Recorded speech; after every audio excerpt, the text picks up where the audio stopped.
సమూయేలు Morris Africa దేశానికి చెందిన ఒక కొండ జాతి యువకుడు.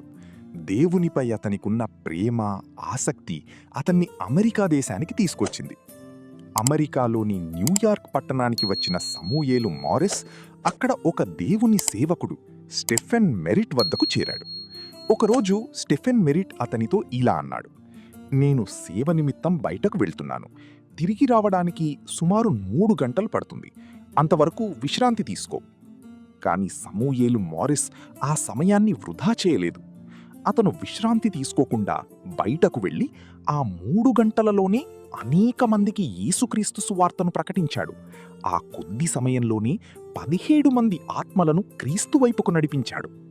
తిరిగి వచ్చిన స్టెఫెన్ మెరిట్ ఆ దృశ్యాన్ని చూసి ఆశ్చర్యపోయాడు. సమూయేలు మారిస్ సమయాన్ని ఎలా వినియోగించాడో చూసి అతని హృదయం ఆనందంతో నిండిపోయింది. దేవుడు మనకు ఇచ్చిన సమయాన్ని మనం ఎలా వినియోగిస్తున్నాం? సుఖాల కోసమా? వినోదాల కోసమా? స్నేహితులతో గడపడానికి మాత్రమేనా? లేక దేవుని రాజ్యానికి ఉపయోగిస్తున్నాం?